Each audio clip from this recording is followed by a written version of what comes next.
spotty kid from a town that nobody's heard of ever in their life, right? Who ends up singing, you know, for this funky folk rock combo and wearing ridiculous trousers, right?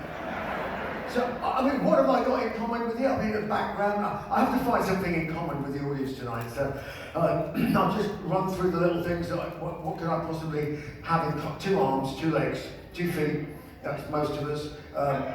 Enormous penis. Now I realise that only is like around about 50%, right? But with a bit of modification, I'm sure I could pass for the other 50% as well. That's very popular now. But in between, there's a whole bunch of fucking pronouns that I don't understand. So we can't go there. We don't have that in common. What else do we have in common? Let me see. Death. We're all gonna die. You seem delighted. Not tonight, though. Not tonight. And I can't tell you what happens. I can't tell you what happens, right? Because God hasn't let me know at all, actually, whether he actually exists or doesn't exist. So I don't know. I mean, I'm not a Buddhist. I can't tell you if I was wandering around munching on grass or eating plankton or something else like that in a previous existence. So we've got to rewind it. Birth. We were all born. You seem uncertain. Well, we were all born, true statement. I mean, I was born, indisputable fact, but I didn't actually want to be born. I mean, why? Why should you endure it? Honestly, you're sitting around in your mummy's tummy, fat, dumb and happy. You don't have to breathe, you don't have to feed yourself, anything else like that. Just look down, there you are, your enormous cock coming out of your belly. Fucking brilliant. It's just like, you know, 2001, A Space Odyssey, the features at the end. Boom, boom, boom, boom. Suddenly bright lights, contractions, blood, shit, piss, water everywhere. Like, oh, birth. Who would do it? I didn't want it. I took my enormous penis, wrapped it around my head, and refused to come out. What happens? They drag you out. They chop your dick off and shine a white light in your face. You're welcome to the world. First struggle with authority ends badly. Now my mum, of course, took one look at me and immediately ran off with my father to join a circus for 3 years. They had a performing dog act together with a dog. But she was young. I mean, she didn't know, you know, she was young. She was like, I mean, not like, I did the math later on, you know. She was not like Jerry Lee Lewis young. Probably a bit too old for Jeffrey Epstein, but...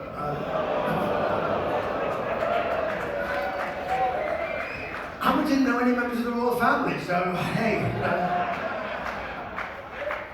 So anyway, so she runs off. So I was left with my grandfather. My grandfather was a coal miner. I was born in his mining house, in his upstairs bedroom, right?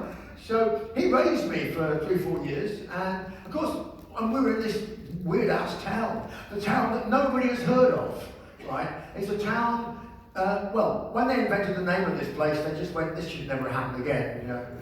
Most places have got somewhere else, Paris, Texas, Paris, France, you know. Has anybody heard of Workshop?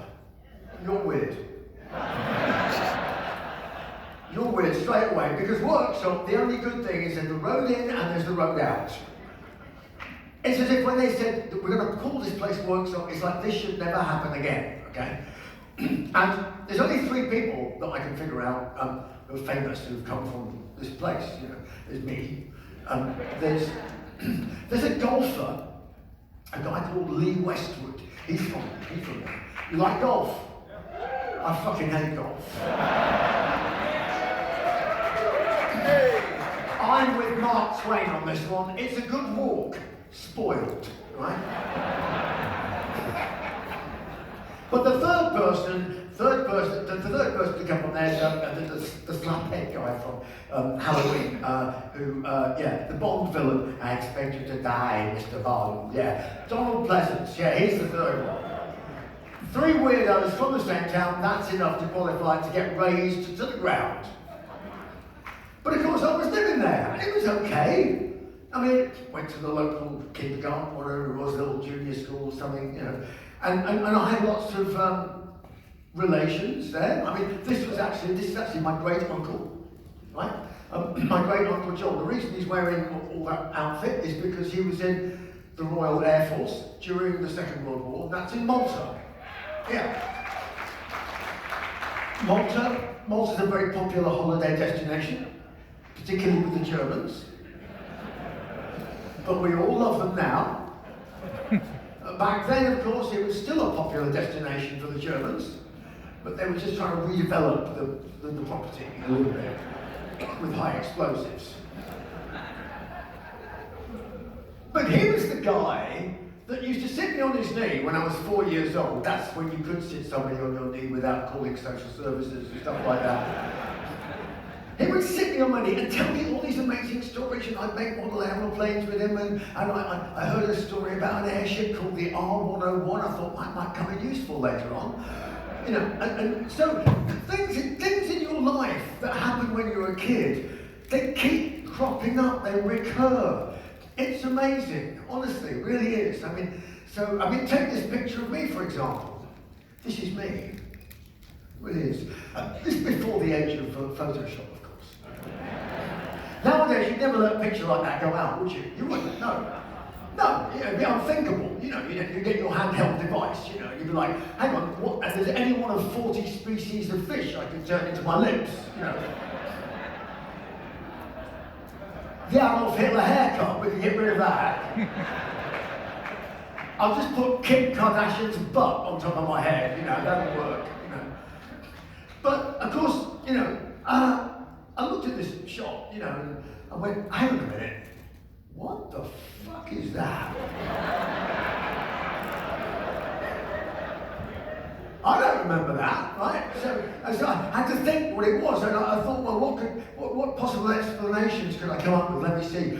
It's some kind of blue fungus that grew on my face and was harvested by a secret Chinese laundrette, which subsequently was sold to the Chinese Secret Service, who developed it as the ultimate bio-terror weapon to rule the world, COVID-19.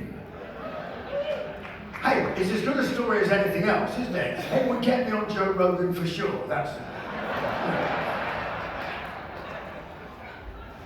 But it's not! It's blue crayon. Why? Well, that's really easy, because I remembered, it was like, what would it be like if one day, in the unlikely event, I was able to grow a moustache.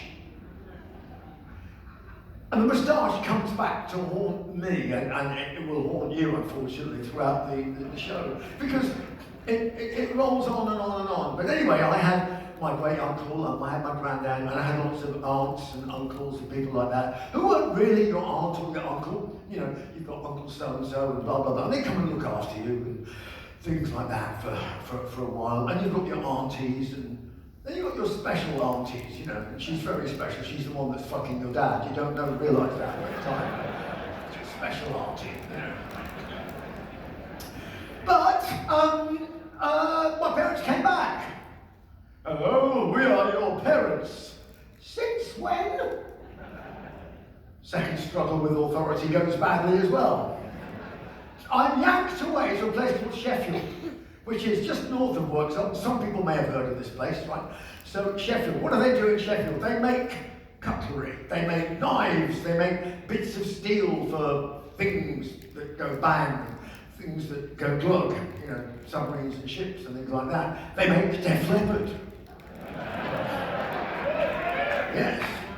So I'm there, and I'm going to the local schools, and I'm kind of fat, dumb, and happy, and everything is cool. Until one day, my parents come to me and go, you know, we're going to send you to a special school.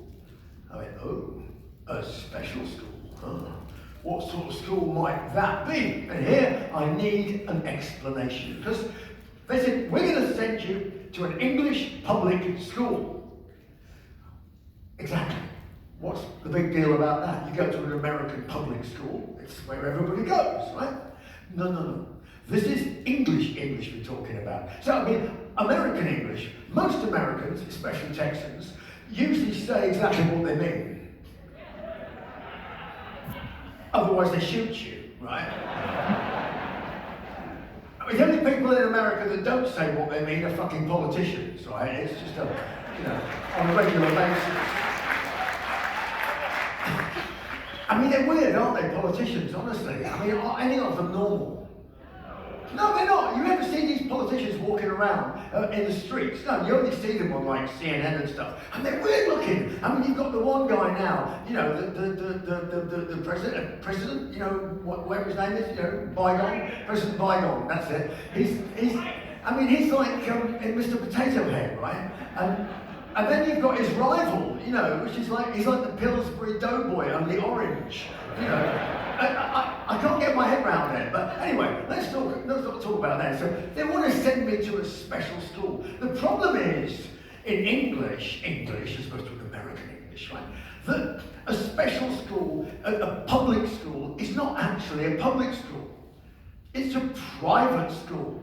Of course it is. Look, it's like Shakespeare. Who the fuck understands Shakespeare? Only the English understand Shakespeare because it makes us feel superior. God knows we need that. So everything in English means something subtly different to what it would mean if you said it literally in America. So an English public school is an English private school. And it's where, of course, the elite go. It's where all the judges, all the politicians, all those kinds of people. I mean, if I'd have been born a little bit later, I mean, I might have gone to school with Boris Johnson, the Prime Minister, right? Because all these people that go to these places, they recognise each other immediately for various reasons. The thing we have in English politics that's a characteristic is all of our politicians have got no chin. And that has consequences. So, like talking, you know, the problem is that if your jaw doesn't move, then the top of your head has to move.